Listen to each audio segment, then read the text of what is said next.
So hello friends, once again welcome back friends. അപ്പോൾ നമ്മളൊരു 2.1 ആംപ്ലിഫയറിൻ്റെ വീഡിയോ ആയിട്ടാണ് എത്തിയിരിക്കുന്നത്. So without wasting any more time, let's begin.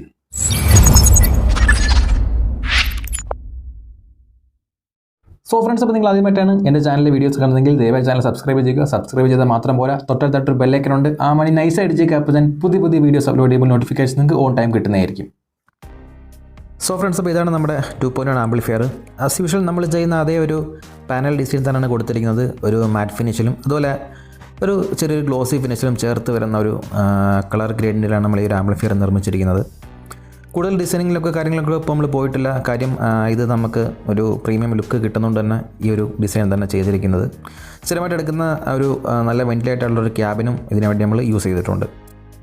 ഈ ഒരു ആംപ്ലിഫയറിൻ്റെ ഫ്രണ്ട് പാനലിലേക്ക് നോക്കുകയാണെങ്കിൽ 40 mm രണ്ട് മെറ്റൽ നോബ് മാത്രമാണ് നമുക്ക് കൺട്രോൾസ് ആയിട്ട് വന്നിരിക്കുന്നത്.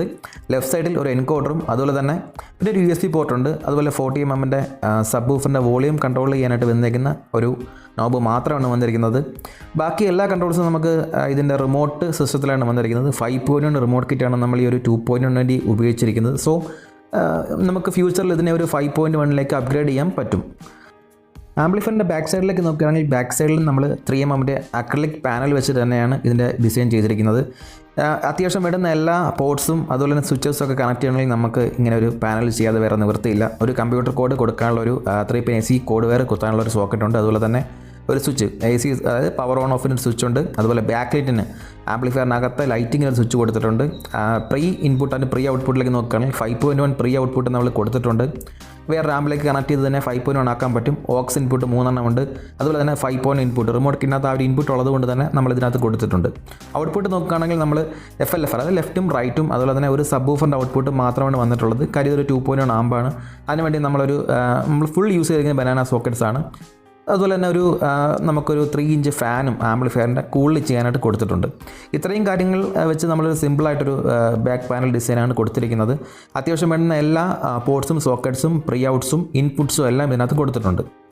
ഈ ഒരു ആംപ്ലിഫയറിൻ്റെ ഔട്ട്പുട്ട് വാട്ട്സിലേക്ക് നമ്മൾ നോക്കുകയാണെങ്കിൽ പെർ ചാനൽ നമുക്കൊരു 100 വാട്ട്സ് കിട്ടും. അതുപോലെ സബ് വൂഫറിന് നമുക്കൊരു 300 to 400 വാട്ട്സ് RMS നമുക്ക് ഈ ഒരു ആംപ്ലിഫയർ പ്രൊവൈഡ് ചെയ്യുന്നുണ്ട്. ഇൻപുട്സിലേക്ക് നോക്കുകയാണെങ്കിൽ USB, ബ്ലൂടൂത്ത്, അതുപോലെ 3 ഓക്സിലറി ഇൻപുട്ട്, പിന്നെ FM ഇൻപുട്ട്, ഇത്രയും മാത്രമാണ് നമുക്ക് ഈ ഒരു ആംപ്ലിഫയറിൽ കിട്ടുന്നത്. സോ ഫ്രണ്ട്സ്, അപ്പോൾ നമുക്ക് ഈ ഒരു ആംപ്ലിഫയർ പവർ ഓൺ ചെയ്ത് ഇതിനകത്ത് എന്തൊക്കെയുണ്ട് അല്ലെങ്കിൽ എന്താണ് ഇതിൽ നമുക്ക് ഇൻക്ലൂഡായിട്ട് വന്നിട്ടുള്ളതെന്ന് നമുക്കൊന്ന് പരിശോധിക്കാം. ആംപ്ലിഫയറിനകത്ത് നമ്മൾ പവർ സപ്ലൈക്ക് വേണ്ടി എടുത്തിരിക്കുന്നത് ഒരു ടൊറാഡൽ ട്രാൻസ്ഫോമറാണ്. അതുപോലെ തന്നെ ഒരു സോഫ്റ്റ് സ്റ്റാർട്ടർ ബോർഡ് നമ്മൾ ആഡ് ചെയ്ത് കൊടുത്തിട്ടുണ്ട്. അതുപോലെ സ്പീക്കറിൻ്റെ പ്രൊട്ടക്ഷന് വേണ്ടിയിട്ട് സ്പീക്കർ പ്രൊട്ടക്ഷൻ ബോർഡും കൊടുത്തിട്ടുണ്ട്. ഇതിനകത്ത് മിക്കവാറുള്ള എല്ലാ ബോർഡും നമ്മൾ DTECൻ്റെ കയ്യിൽ നിന്ന് കളക്ട് ചെയ്ത ബോർഡുകളാണ്. 8 ട്രാൻസ്ഫർ ബോർഡാണ് നമ്മൾ സബിന് വേണ്ടി യൂസ് ചെയ്തിരിക്കുന്നത്. ഒരു 300 to 400 വാട്ട്സ് RMS നമുക്ക് സബിന് കിട്ടും. അതുപോലെ തന്നെ ചാനലിന് വേണ്ടി മോസ്ഫെറ്റ് ബോർഡാണ് എടുത്തിരിക്കുന്നത്. ഒരു 100 വാട്ട്സ് നമ്മൾ പ്രതീക്ഷിച്ചാൽ മതി per channel. Remote kit as usual നമ്മൾ ഫ്യൂടെക്കിൻ്റെ റിമോട്ട് കിറ്റ് തന്നെയാണ് എടുത്തിരിക്കുന്നത്. സബ് വൂഫർ ഫിൽറ്റർ, സൗണ്ട് ടോണിൻ്റെ ഫിൽറ്ററാണ് എടുത്തിരിക്കുന്നത്. മറ്റു കാര്യങ്ങൾ നമ്മൾ ആസ് യൂഷ്വൽ ചെയ്യുന്ന ആ ഒരു നീറ്റ് ആൻഡ് പാക്കഡ് തന്നെയാണ് ചെയ്തിരിക്കുന്നത്. അത്യാവശ്യം നല്ല ക്വാളിറ്റി ഉള്ളൊരു ഔട്ട്പുട്ട് ഈ ഒരു ബോർഡിൽ നമുക്ക് കിട്ടുന്നുണ്ട്. ഈ ഒരു മോസ്ഫെറ്റ് ബോർഡ് അവരുടെ ഒരു ഹൈഫൈ ബോർഡാണ്. അതുപോലെ 8 ട്രാൻസ്ഫർ ബോർഡ് നമ്മൾ സ്ഥിരം യൂസ് ചെയ്യുന്ന ബോർഡാണ്. അത്യാവശ്യം നല്ല പെർഫോമൻസ് കിട്ടുന്ന ഒരു ബോർഡാണ്. സോ നിങ്ങൾക്ക് ഇതിനെപ്പറ്റി കൂടുതൽ കാര്യങ്ങൾ അറിയണമെങ്കിൽ നിങ്ങൾക്ക് കോൺടാക്ട് ചെയ്യാവുന്നതാണ്. സോ ഫ്രണ്ട്സ്, അപ്പോൾ നിങ്ങൾക്ക് വീഡിയോ ഇഷ്ടമായെങ്കിൽ ലൈക്ക് ചെയ്യാനും ഷെയർ ചെയ്യാനും കമൻറ്റ് ചെയ്യാനും മറക്കണ്ട. And don't forget to subscribe my channel. It's me Adarsham technical evolution. മറ്റൊരു വീഡിയോ വീണ്ടും കാണാം. Till then wait and watch.